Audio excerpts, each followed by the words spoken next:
La Ventana acontece, que no es poco. Un relato personal de la historia, con Nieves con Costrina, Cadena SER.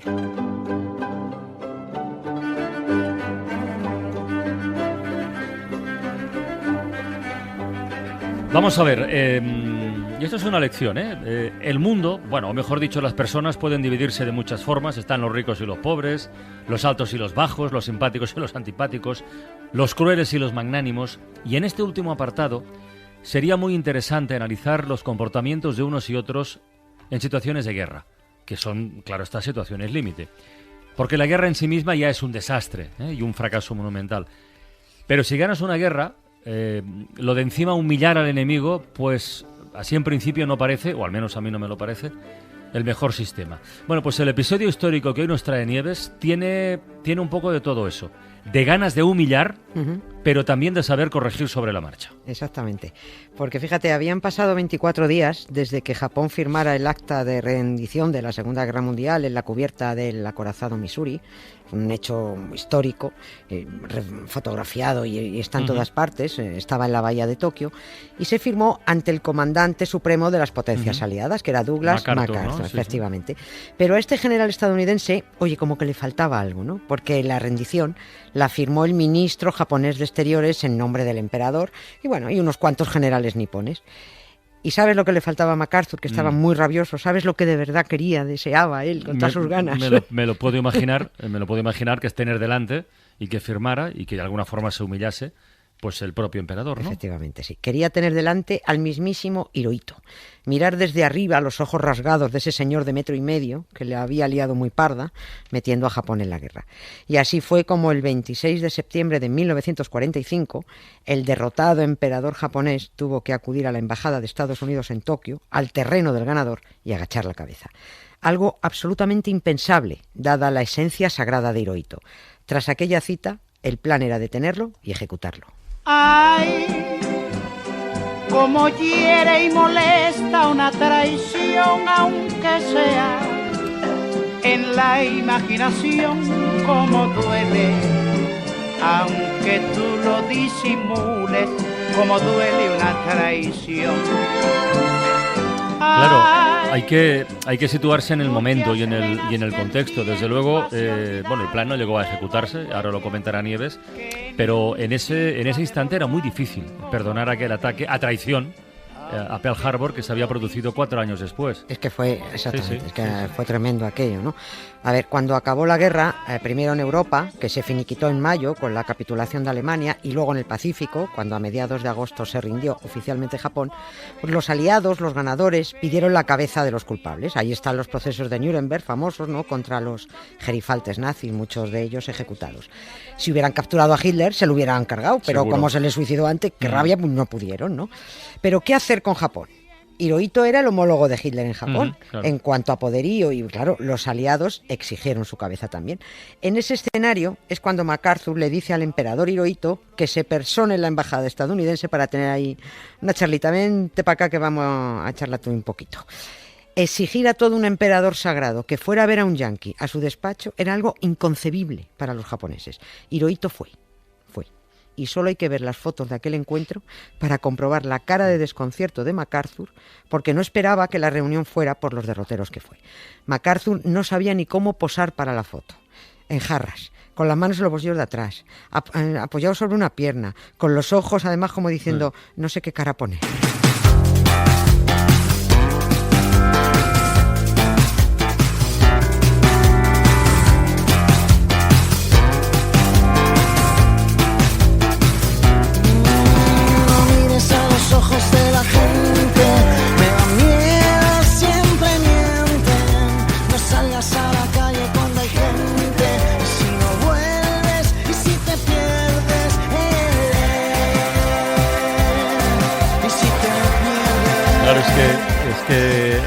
Que las miradas se pueden decir muchas cosas. Mucho. Con una mirada. Se dice mucho, sí.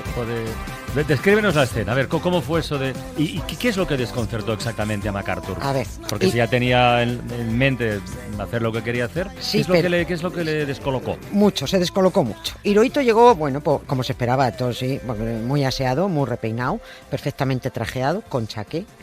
MacArthur lo recibió de uniforme, pero sin chaqueta, sin corbata, en mangas de camisa y además mirándole a los ojos desde que entró en el despacho. Con la mirada, eso no se podía hacer. No, de mirada clavada, no. Al emperador de Japón no se le podía mirar a los ojos. El general yanqui se dirigió además al emperador con formas muy bruscas, sin ningún tipo de protocolo, queriendo molestar, ¿no? A ver, es que ese tipo miope pequeñito había permitido masacres inimaginables, o sea que había mucho que recriminar. Hirohito habló lo justo, con tono firme, dicen las crónicas, admitiendo la derrota, asumiendo él toda la responsabilidad, pero sin que se le moviera una pestaña. Le dijo a MacArthur que se ponía a disposición de los vencedores para normalizar el país y admitió que necesitaba la ayuda de los estadounidenses y de los británicos, que en ese momento eran los que mandaban en Japón, para iniciar una nueva etapa. El yanqui cuajó. Pero entonces, ¿qué podía esperar MacArthur? Bueno, igual del emperador, tal vez una actitud más soberbia o más desafiante. Bueno, tampoco estaba para desafiar mucho en ese momento. O que se hiciera el harakiri y le pusiera el despacho perdido, porque los japoneses se les va mucho la pelota con las cosas estas del honor, ¿no?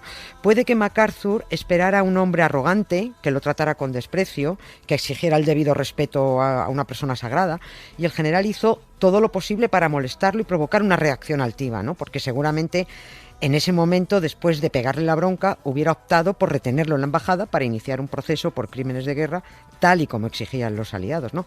Pero allí mismo cambió de opinión.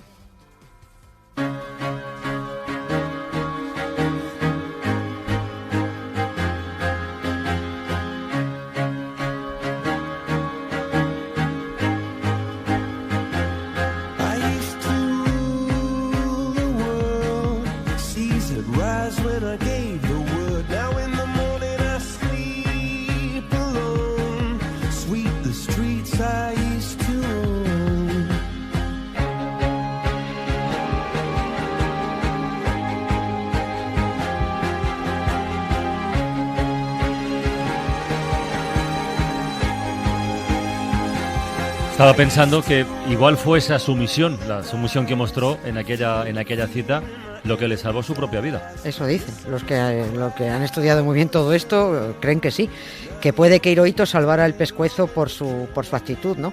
Y también dicen que MacArthur supo ver en aquel mismo momento que si metían al emperador en el mismo proceso de crímenes de guerra y lo ejecutaban, podría ser peor el remedio que la enfermedad, ¿no? Ahora había que reconstruir un país, calmar la ira, paliar el dolor. A ver, en Hiroshima había 70.000 muertos y otros 70.000 heridos, 80.000 en Nagasaki.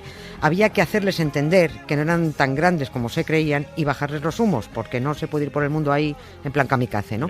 Si ejecutaban a Hirohito, que para los japoneses era un ser divino, sería como echar gasolina al fuego. Es muy raro decir esto de un general estadounidense, pero parece que lo hizo bien, ¿no? Aunque en la foto de aquella cita del 26 de septiembre, y recomiendo verla, tenga cara de estar pensando, verás cómo al final la cago.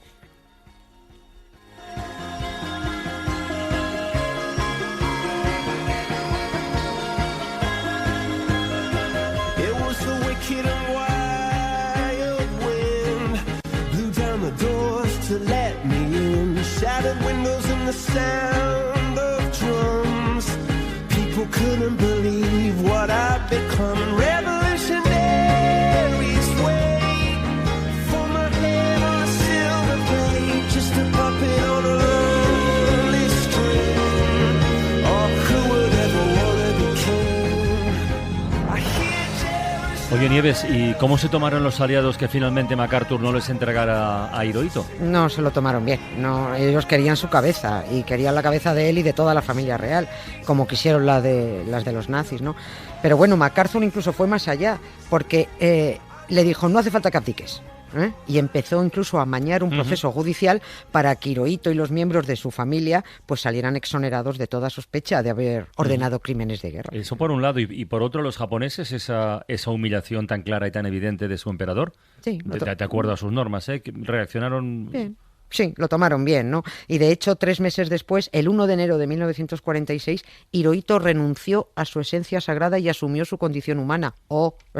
Ya no soy divino, dijo. Solo entonces, ahí quedó claro y pudo salvar definitivamente el pescuezo. Pues mira, Roberto, hemos hablado con alguien, ¿verdad?, que de esto de la humillación, de Japón, de las tradiciones, del rol del emperador, sabe mucho. A ver qué nos ha dicho. Hombre, yo creo que sí, es la persona más legitimada. Imagino que se acordarán los oyentes de La Ventana. Es Florentino Rodao, que es catedrático de la Universidad Complutense, es autor del libro La soledad soledad del país vulnerable, que aborda la historia de Japón desde 1945 precisamente, y le hemos preguntado por eso que antes decía Nieves, aquí me lo he apuntado textualmente, a los japoneses se les va mucho la pelota con esas cosas del honor. Bueno, le hemos preguntado qué significa exactamente para la cultura nipona. La sociedad japonesa sí es verdad que tiene una cuestión, la humillación es importante.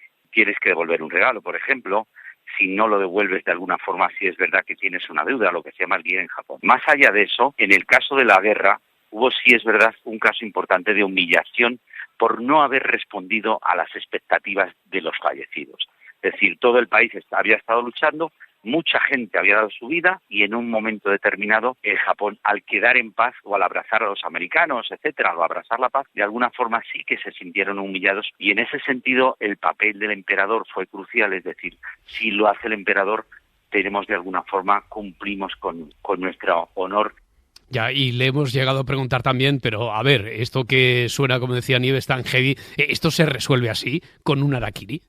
De alguna forma, para solventar una deuda que tienes tú de gratitud o de que no has cumplido con el grupo, te cometes harakiri, ¿no? Pero en España también ocurría. Lo que pasa es que la gran diferencia, por decirlo de alguna forma, entre Japón y España es que legalmente, es decir, abiertamente, tú te podías suicidar en el caso de Japón, mientras que en España la Iglesia Católica lo prohibía. Entonces, incluso en el caso de Japón, podía ser una decisión de un tribunal que cometieras tu suicidio. Pero lo que es la humillación, en ese sentido, pues también tiene muchos parecidos con el caso de España, el no haber cumplido, etcétera, ¿no? Concretamente, en la Guerra Mundial se esperaba que la gente cometiera harakiri y todas estas cosas, y nada, hubo muy poquitos. Es que duele mucho. Claro, sí, mucho. Mancha mucho también, como decías tú, ¿no? No, pero es que ellos nos han contado que tienen cierto sentimiento de culpabilidad, que se sienten, desde luego, responsables de todo lo que sucedió en esa guerra. El trauma colectivo se nota claramente en el apoyo que se tiene a la Constitución de la Paz de 1947. A pesar de que, de alguna forma, esta Constitución es una contradicción, porque es una Constitución de la Paz, pero defendida por un país militarista, hay una gran cantidad de gente que se siente que tiene una deuda con el resto de los países que invadieron. Y por eso, de alguna forma, ese asegurar ese pacifismo de Japón es muy sentido entre la población, precisamente por lo conscientes que son de los daños que hicieron en esos tiempos. Me parece muy interesante. Que se cometieron algunos asesinatos, obviamente, ¿no? Me parece muy interesante lo que comenta Florentino Rodao, porque eso es un ejercicio de autocrítica de todo un país. Sí, eso sí es verdad que lo hicieron así, que diciendo se sintieron muy culpables. Eso sí es verdad. Que tampoco había mucha alternativa, ¿no? Quiero decir... Si es que la pifiaron por todos los lados. Y es que además las masacres fueron alucinantes. En China, lo que hizo Japón en China no tiene nombre. Bueno, sí lo tiene. Sí lo tiene, efectivamente.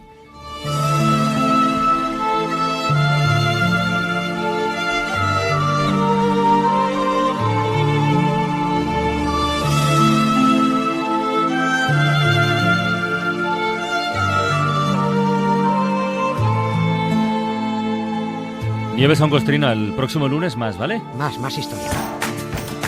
La Ventana, con Carlas Francino.